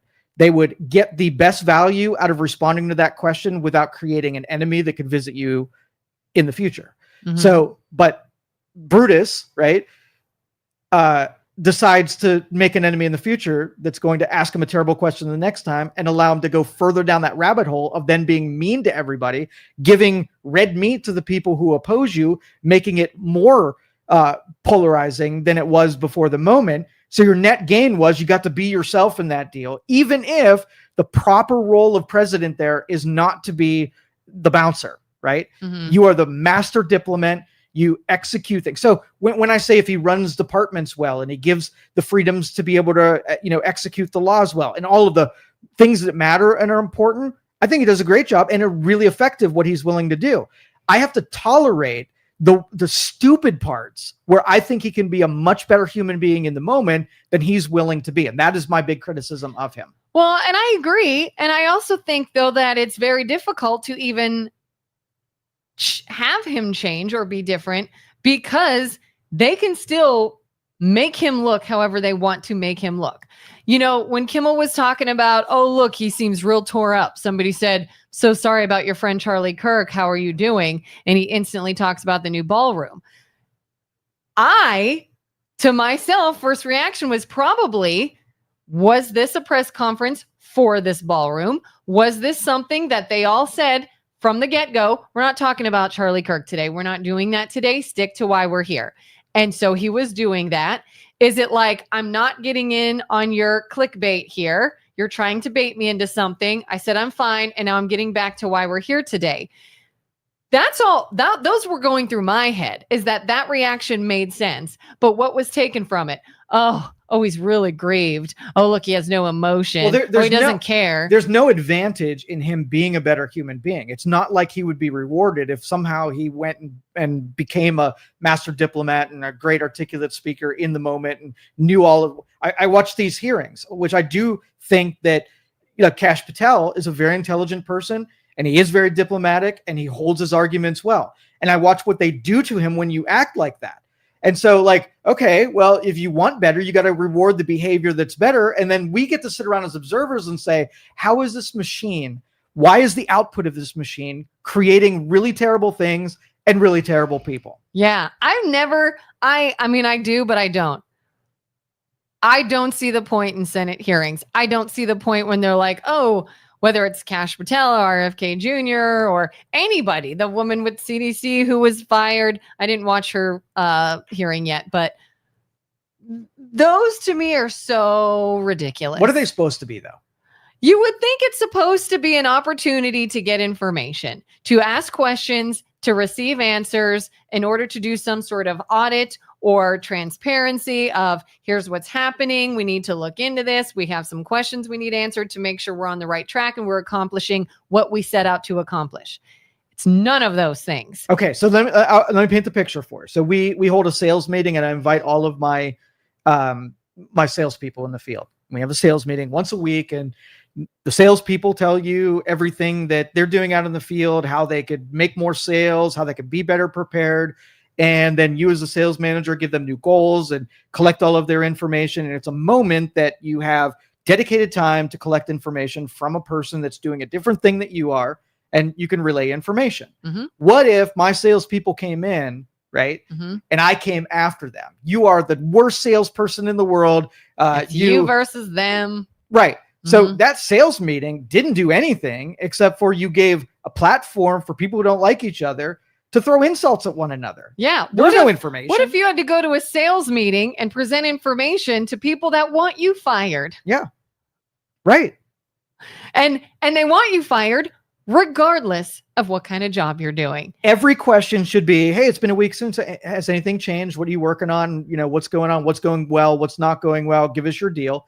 And then you get to say things, here's going well, here's how to get me credit. Every one of those hearings should be an exchange between legislators who want to give the department more of what they need to be more effective, and then the person in the field giving you a great representation of what's really happening with details that you might not get. But with how much information they already have access to, they already know that stuff. It's probably relayed to their office every day. So what do you talk about? I sent that to you. It's a debate of two people on opposite sides instead of somebody working together to make something work. Yeah. They're just the most ridiculous waste of time. So that is me agreeing with you that, you know, they should at least put a mission statement on what the heck that we're paying for as taxpayers. So we're going to have Senate hearing, or we're going to go ahead and have a hearing on these people, AKA we're going to do some television if you're interested in watching people fight. That's all it is. Yeah. Nothing new comes out of it. Julie says, happy. They make me laugh while attacking serious issues. Jerry says, I do believe Joe was wrong yesterday, stating he was interviewing to replace Kelin during yesterday's show. The data does not justify him looking to infer he was doing that. Okay. What? Rewatch the tape. Okay. So let me hold on. Read that. I didn't even hear let me tell you what happened. So Joe Midlick was here yesterday. During yesterday's I didn't even see this. Okay. Joe Midlick was in here yesterday. And I said, Joe, I want to tell the audience that Joe messaged me and said he didn't think Kelin was doing a very good job and he would like to interview for her seat. Right. So Jerry, I was saying he said that, even though he really didn't say that. He said that as making a joke. I never claimed whether or not you were doing a good job or not. So if you'd asked, listen, did he say that to you? No. So then you said it. I said it to him. I said it to the audience. I made it up. I lied. You are a rabble rouser. I rabble roused and said the only reason Joe was here, not to talk about the Oktoberfest, but because he felt he could do a much better job than you would in that seat. And I didn't agree or disagree. I said, let's interview. You said it to cause problems. I made up a story. I couldn't help it in the moment. Thank you, Jerry, for bringing this to my attention. I didn't even see that. And I will tell you, you still won the seat. Joe has not unseated you. I still am open to someone who is better than you, but they haven't interviewed with me yet. Rude. Rude. And thank you for letting me correct the record. Knob Creek, that's the bourbon of choice that I don't really drink Knob Creek. I do Sazerac, I do Buffalo Trace, some of my favorites. Weller's up there is top of my favorites. How did Knob Creek come up? What? It's bourbon. I said Julie and I were going to sit around a campfire and have a discussion and smoke cigars. And she was suggesting that we drink some Knob Creek. I'd be willing to. I'm sure I've tasted it, but it's not on my... it's the Constant Lies. Every damn day. I think she's referring to Trump. Why she doesn't like him. And when people say this, I wish that everybody got offended by lies, but it's not really what you mean why Trump lies. I want you to get offended anytime someone tells a lie, just like Joe sitting there wanting your job, total lie and fabrication. That you made up. I know. I know. I have no remorse. I'm so offended about your lie. It was still a funny joke. It was still a funny joke. I wish you got offended through lies of your own. But anyway, I wish when somebody lied, you were outraged by it, where you stopped tolerating everybody from lying. But when it's so focused on only that person lying and everybody else not. So when somebody saying that this was a MAGA assassin, right? And when you hear that and you look at that person saying, I know that's not true, and they absolutely not true. Is that a lie that you're willing to take that person and say, I feel the same way about them as I do about Trump, because they're lying every day. That's what politicians have to lie, because they are captured by their party that requires it. Do you hate being lied to every day yet still watch national news? It becomes a joke, right? Because if you pay enough attention to it, you kind of already know what is absolute, what is known, and what's still like hearsay, right? Here's stuff that's still speculation. And when you watch people buy into speculation, unknowable things, right? Mhm. And somebody claims it as an absolute, Yeah. I'm here curious, wanting to know more so I can decide whether or not I'm yes or no on something. When you watch people who should be a little bit more discriminating on how soon they buy into something, all they have is the ability to blame somebody else. So if they can get someone to say something is true, and then I quote you as saying that's true, right? Mhm. And then you're like, you lied. And they're like, I was just reporting the New York Post, right? And then it wasn't you that was lying. You were just, so as long as you get one person to lie, then everybody could be, sort of forgiven for having repeated it. And then even the standards too, the hypocrisy and standards. Like, I love that the same people I heard say, I could never vote for a man that would speak that way about a woman, is now saying something cruel about the death of Charlie Kirk. And I was like, let's see which is worse. Sexual remark about a woman, joy about the brutal assassination of someone in the public. Funny how your standards, like outrage, okay with it. But I mean, So you're absolutely right. If we establish the standards where everybody bought on to the principles that should guide us, so basically what you do is take the action that you didn't like, and you boil it down to a principle, and then you buy into the principle that supported the bad thing that you didn't like, and you universally applied it towards all people, and that way everybody is held accountable for going off the reservation, no matter what the reason. So if, like the 10 Commandments, 7 of them are really universal. Like, really, it's hard to disagree with 7 of them. And so if it's like, you shouldn't steal, when you're sitting around a table and saying, okay, well, stealing's bad, I would not want to be stolen from, I don't think other people stealing from them, let's make a zero justification in any deal for stealing. So if I'm super hungry and I haven't eaten in 4 days, and I run up to your stand and I steal your bread, right? Mm-hmm. I've eaten. Now, when I talk to me, I say, yeah, it's understandable why you stole, but you still stole, and it's bad. You probably would have been better off walking up to a church or walking up to the stand and say, I'm really hungry, I don't want to steal from you, but do you have anything scrap? That would have been the right thing to do. But if you get one person to say, well, they were hungry, right? Yeah. I give them a pass because and that person it was had more justified. than they needed anyway. Then it's no longer a principle. It's like, it applies to some people, but under these circumstances, we can take the principle and throw it out the window. The standards are no longer a thing. And then we bastardize language at the same time. Do you think George W. Bush lied when he said there was weapons of mass destruction in Iraq?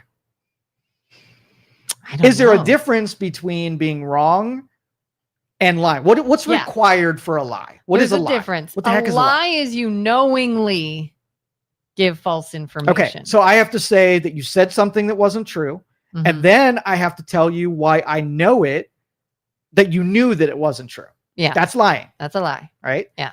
And so there's 2 parts to it then. So did George W. Bush say something that ended up being not true? He absolutely did. I agree with you. 50% of the metrics on lying has been met. Checked 1 box out of 2. Mm-hmm.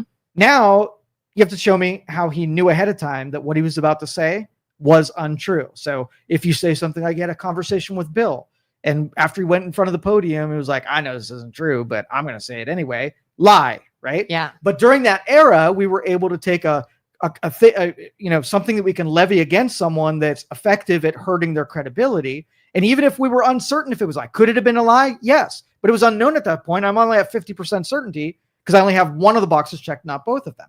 So if we just wait until we know, versus let our emotion push us into what we want to be true, and then use that with absolute language that then someone who doesn't know any better is going to be like, George W. Bush is a liar, and for that reason. Yeah, and we see this all the time when politicians are running and they say, I'm going to do this, I'm going to do this, I'm going to do this. Then they get in office and either they get more information and say, oh crap, I didn't realize that, or something else happens that is a new variable, and they're like, okay, well, now it's going to be more difficult. And they're like, you lied to us when you were running. You And don't it's even like, know what these words mean anymore. Yeah. It's like a lie or things changed. More information came to light. But that is the true purpose of the media, right? They are not there to, create a brand around themselves and be the center of the attention. They are the bulldogs for the taxpayers and the American people. Their job is not to be oppositional from a partisan basis. It's to be universally oppositional to get down to some kind of truth. So let's just say you said you were going to do tax cuts, right? And you came into office and you're no longer doing tax cuts. So the media's job is to say, hey, you had this campaign promise, right? And I'm completely an objective reporter. You didn't do this thing. I'm really interested to know what changed. And then the politician says some, stump speech about why they did, not really answering the question and saying, oh, you really didn't answer my question. Now, this part of it, tell me exactly, like holding you accountable to get away from the rhetoric and get down to the real information that I can publish in my newspaper. Because I'm not going to say the stump speech. I'm not. That's what your strategy is to obfuscate the information I really. I'm going to keep asking that freaking question, and my neighbor journalist is going to ask that question until I can get to the truth that I can actually print. Yeah, and instead of just asking a question, I've seen where they will double down on a statement. Yes. Just say blah blah blah blah blah. Well, the truth is blah blah blah. So are you saying yada yada yada? Exactly. No, exactly. I'm saying blah blah blah. So you don't think that. And it's like, stop telling them what they're doing or saying and just ask a question. But they're trying to get people in this like gotcha moment, and they want something to come out of your mouth that they can then print to sound like you said or didn't say something. Right, because that kind of journalist entanglement creates more obfuscating rhetoric, because now you've got to defend, instead of the president or the press secretary coming out and just want to get the information and knowing that the information is going to be fairly treated, the people in that room are adversaries that are going to try to skew what was said. So they got to play a defensive posture on what they say and how they say it, because it's just going to be woven in. I think everybody who writes a mistruth or creates a partisan slant on information that gets delivered to the public should be reprimanded, and there should be consequences for those people. Let's have some Senate hearings for journalists. Hey, what did you print? What did they actually say? Why did you do this? And I asked my kid, like the audit is the most important part, right, of all government action. So we were talking about the other day about auditing teachers. I said, for schools to know what's really happening in their school, who would you want to audit? Would you want to audit the teachers, or would you want to, or talk to the teachers about the audit? Or would you want to talk to the students and what the students say about the teachers? What's the upside and downside to getting a measurement of what the school is producing by taking the teacher's account for what they're doing and what actions they're taking, or the students who just got to experience that teacher, and either with the tests that they got, or the ideas that are in their head, or their ability to learn and do something? Which would you choose? The students. The students? I would, me personally, I'd be curious for both. Okay. I'd want to see what the intention was and how it was received. But I definitely want to hear from the students. Okay. And the auditor would be an objective journalist. They're collecting data about what's in the minds of a person that's coming out of an institution that sculpts minds, right? Mm-hmm. So you'd ask them questions all over the spectrum. Things about their academic pursuits, of how many books they've read and what type of courses they're taking and what their life is like, but also ideals that are missing, things that are not part of that, and wondering why those things are such a void in the experience of schooling. Because if you want to craft teaching people how to learn and getting curious and attracted to the things that they don't know, you want to know what they don't know and why they don't know it. Because the clever part of cultural control isn't necessarily what they do tell you, because they're really good at covering their bases on what they do tell you. It's the stuff they don't tell you and how it came to be that thing is universally a void in all of their experiences. Because it can't just be by chance that there's a missing piece but everybody's has the same missing piece. You see what I mean? Yeah. It's like, oh, there's a clear thing here that we're not So getting. if every journalist is asking the same type of questions, and there's certain ones that are not being asked, when I'm auditing journalists, I want to know, like, if you took a 12th grader that was writing for their school newspaper and they were writing about a story, they'd have a method to be able to take the information and get it to the rest of the student population, right? Mhm. There'd be curiosities, there'd be methods. And then I take a journalist who's covering politics, and they're not going to be the same, right? There's going to be some differences between authentic journalism and then the curated journalism that happens. And I want to know what makes a political journalist so devoid from taking information, running it through a machine that gets that information as quickly and with as much detail as they possibly can to the public. Why are they so much different? But I think if we had a hearing for journalists, it would just be a court case. Because if you ever gone to court, you ever watch a court case from start to finish, do you feel like court is really a dance, or just a lot of people in a room trying to get to the truth? Oh, I think if you've got like attorneys and prosecutors and defense involved, yeah, it's very just sort of this dance game. It's a game. Yeah. Exactly right. But in its true form, if a bunch of 12-year-olds or 12th graders were trying to make their own court and they want to get to truth, if the whole mission statement is get to the truth, they would not reinvent a court system, right? They wouldn't come up with that. If they had some kind of problem and they had a couple of people that they would want to know fairness and justice and consequences for telling the truth. Like if you lied one time, right? Could you ever be on a panel that were trying to discover truth?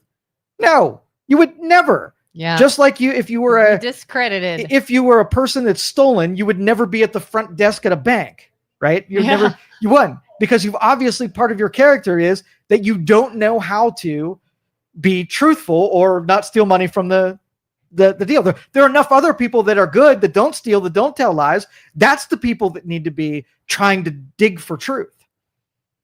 We don't do anything that actually makes sense. That's true. That's why I told you we're doomed. We are. Carter says gold medal for lying would be Adam Schiff. Jerry says, have you ever watched Gutfeld, and what are your thoughts? Gutfeld has moments. I don't know who that is. Greg Gutfeld, he has a Fox News. He's a comedian. He hosts his own show. He was with The Five before, and not my brand of comedy. I do not think he is funny at all. He's had some impassioned speeches where I have respect for the passion that he puts behind his words, but he's no better than Jimmy Kimmel. He's using a partisan slant to talk to conservatives, use a brand of comedy that, peppers in parts. And that's just not my deal. I want to make fun of the world and make fun of social causes. I don't want people to be partisan and support social causes using comedy as their... I've even seen when Carolyn Leavitt does the press secretary, she's like addressing the press and stuff like that. You can tell which side a reporter's on by the way they phrase their question. Yes, for sure. Like there's a dude who's, I think he's with Fox News. He's at all this stuff. And he is so complimentary. Peter Ducey is who you're talking about. Is he kind of like light hair, real tall? Yes. Yes. He's so complimentary to the right and to Trump and to them. And he asks these questions that's almost like, isn't this ridiculous, Carolyn, that the left is blah, blah, blah. I want to be like, is that a question or a statement? And then you flirting, one of the two. Yeah. And then you have the other girl, long dark hair. What is she with CNN? Carolyn. Yeah, they like give her crap all the time. Caitlin Collins. Not Carolyn. Yes. And then you can tell what side she's on. And I'm just like, yeah, get some unbiased in this room. That is the dance, the prosecutor and the defense. That is the dance that journalists play. And I look around saying, there's no teams in this room. All of you are taking information back to constituents. There should be no, I'm on your team when you're talking. And so I remember Jim Acosta. I like and hate him. Right? Because when he's in bulldog mode, he is very effective at being just enough mean, right? To make a statement, get an answer, get a question. And I love the fact that he beats up on politicians. But then you put a Jim Acosta in front of a friendly, and he's like, "What's your favorite flavor of ice cream?" And I'm like, "Oh, dude, you had me because you were freaking mean, and you need to punch everybody in the face." But he's just a douchebag now who's a partisan hack posing as a journalist. All of them are on a side. That's it. And all it is this game of who can make the other side look bad or look good. And it's like, when do we get actual information? Well, and that's why I blame Peter Doocy just as much as I do Jim Acosta, because he knows that the president appeals to compliments. So to get good information, you give me, like, manipulating the press secretary, offering a compliment, and now you speak nicer to me and you give me one from information than if I phrased it differently and get no information. Yeah, everybody who's against Trump is asking questions, trying to get him to say something incriminating in this gotcha moment. It's all a setup. And then everybody who's for Trump is a giant brown noser that isn't asking any tough questions. They're just giving them these like volleys to make him look good. And I'm just like, this is so pointless. So here's what we do. We do it like selective service, right? We put everybody that lives close enough to Washington, D.C., and we maybe create double the amount of alternates. And the press pool is made up of people.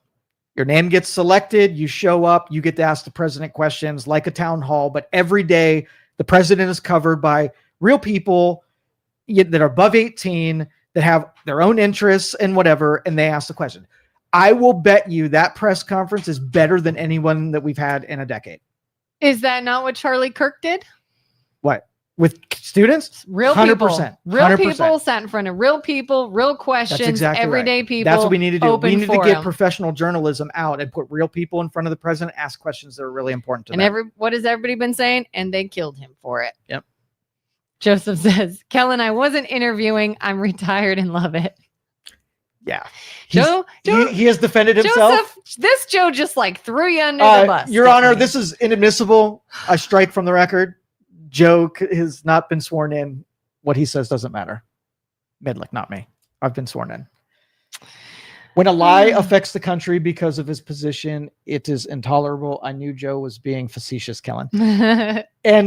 But I'll take that further. Not only when a lie hurts somebody, lie in principle, even if it didn't connect. Like if you shoot at somebody and you don't end up hitting, I'm not like, well, he didn't die, so shooting at him shouldn't matter.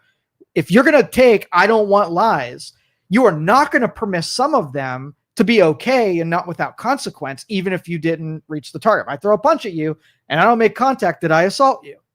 I at least tried to. Even if it was thwarted, I tried to assault you. Made someone feel threatened. Exactly. Yeah.